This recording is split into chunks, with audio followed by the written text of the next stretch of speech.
ඔයාගේ කලින් ශායකයේ පොදු පරීක්ෂණයේ ලකුණු අවලංගු වෙනවා. ඔයාගේ මේ ජෙනරල් ඉංග්‍රීසි පේපර් එකේ ලකුණු ඔයාගේ සෙට් ස්කෝර් එකට බලපාන්නේ ඔයා විද්‍යාල ප්‍රවේශය අහිමි වෙන්නේ නැහැ. සී සාමාර්ථයක් එල්ල නොවෙන්න පුළුවන්. පරීක්ෂණය සමත් විය යුතුමයි.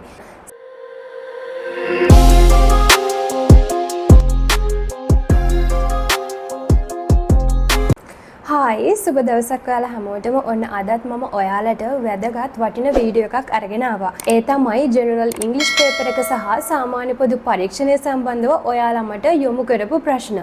ඉතින් මේ හැම ප්‍රශ්නකටම මම වෙනම ඔයාලගේ කමෙන්ට්ස් වලට රිප්ලයි කරා. හැබැයි පොදුවේ මේ ප්‍රශ්න ටික තව කෙනෙක්ට ඇති වෙන්න පුළුවන්. එයාලටත් ප්‍රයෝජනයක් වෙන්න තමයි මම මේ වීඩියෝ එකක් විදිහට මේක කරන්න හිතුවේ. ගොඩක් අය මගෙන් අහනවා ඔයාගේ මේ ජෙනරල් ඉංග්‍රීසි පේපර් එකේ ලකුණු සහ සාමාන්‍ය පොදු පරීක්ෂණයේ ලකුණු ඉසෙට් ස්කෝර් එකට බලපානවද කියලා. ඒකට පිළිතුර තමයි නැහැ. ඔයාගේ සෙට් ස්කෝර් එකට බලපාන්නේ ඔයා තෝරගත්ත ස්ට්‍රීම් එකේ තියෙන ප්‍රධාන සබ්ජෙක්ට්ස් 3 ලකුණු පමණයි. දැන් මම කතා කරන්න ජෙනරල් ඉංග්‍රීසි පේපර් එක සම්බන්ධව.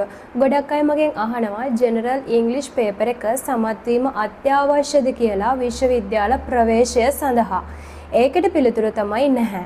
ඔයා මේ ශෛ 3ෙදිම ඉංග්‍රීසි විෂය අසමත් වුණා කියලා ඔයාට විශ්වවිද්‍යාල ප්‍රවේශය අහිමි වෙන්නේ නැහැ. හැබැයි ඔයා යුනිවර්සිටි එකේ ඇප්ලයි කරන සමහර කෝසස් වලට O level English වලට C සාමාර්ථයක් බලන කෝසස් තියෙනවා. ඔයා දැන් මේ ශෛ එකේ වගේ ෆස්ට් ශෛ එක කරත් පොඩ්ඩක් කැම්පස් හෑන්ඩ්බුක් එක අරගෙන ඔයා ඒ ගැන පොඩි අප්ඩේට් එකක් තියාගන්න. මොකද ඔයා යන්න හදන කෝස් එකට සමහර විට O level English C සාමාර්ථයක් එල්ල නොවෙන්න පුළුවන්.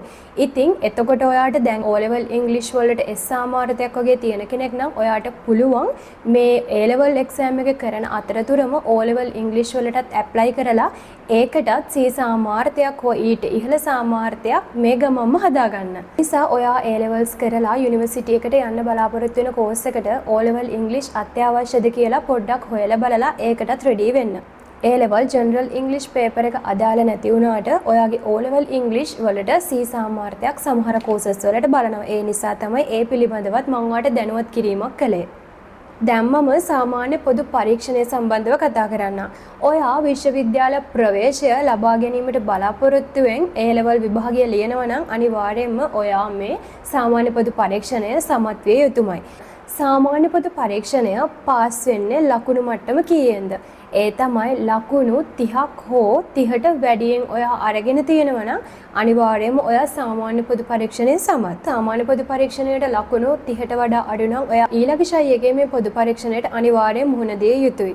ඒ වගේම මේ විභාගයේ තියෙන ශෛ 3ක් තියෙනවනේ. ප්‍රධාන ශෛ 3න් එකකදී ඔයා අනිවාර්යයෙන්ම මේ පොදු පරීක්ෂණයේ සමත් විය යුතුයි විශ්වවිද්‍යාල ප්‍රවේශය ලබා ගැනීමට බලාපොරොත්තු වෙනවා නම්. ඒ වගේම තව කෙනෙක් ප්‍රශ්නයක් යොමු කරලා තිබ්බා. එයා පළවෙනි වතාවේ විභාගයේ සියලුම විෂයන් අසමත්.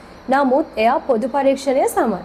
ඉතින් එයා මගෙන් අහලා තිබ්බා ඊළඟ ශෛ එකේ එයා පොදු පරීක්ෂණයත් කරන්න ඕනේද? මොකද මේ ශෛ එකේ එයා අනිත් සබ්ජෙක්ට්ස් ෆේල් නිසා කියලා. පිළිතුර තමයි නැහැ. ඔයා කුමන හෝ අවස්ථාවකදී පොදු පරීක්ෂණයට ලකුණු 30 හෝ 30ට වඩා අරගෙන තියෙනවා නම් ඊළඟ කිසිදු ශෛ එකක ඔයා මේ පොදු පරීක්ෂණය නැවත කිරීම අවශ්‍ය වෙන්නේ නැහැ. තව කාරණාවක් කියන්න කැමතියි. ඒ තමයි ඔයා මේ ශෛ එකේ පොදු පරීක්ෂණය සමත් වෙලා ඊළඟ ශෛ එකේ පොදු පරීක්ෂණය ඉල්ලුම් කරලා ඒ ශෛ එකේදී ඔයා ෆේල් වුණොත් මම දන්න තරමින් ඔයා පොදු පරීක්ෂණය අසමත් කියලා තමයි සැලකන්නේ. ඔයාගේ කලින් ශෛ එකේ පොදු පරීක්ෂණයේ ලකුණු අවලංගු වෙනවා. ඒ නිසා විශේෂයෙන්ම ඔයා මතක තියාගන්න පොදු පරීක්ෂණය සමත් නම් මේක නැවත ඉල්ලුම් කරලා රිස්ක් එකක් ගන්න එපා. එක ශෛ එකක් සමත් නම් නැවත මේ පොදු පරීක්ෂණය කිරීම අත්‍යවශ්‍ය නැහැ. ඉතින් පොදු පරීක්ෂණය සම්බන්ධව ඔයාලා මගෙන් දැනට අහලා තිබ්බ ප්‍රශ්න ගොඩකට මම පිළිතුරු දුන්නා කියලා හිතනවා.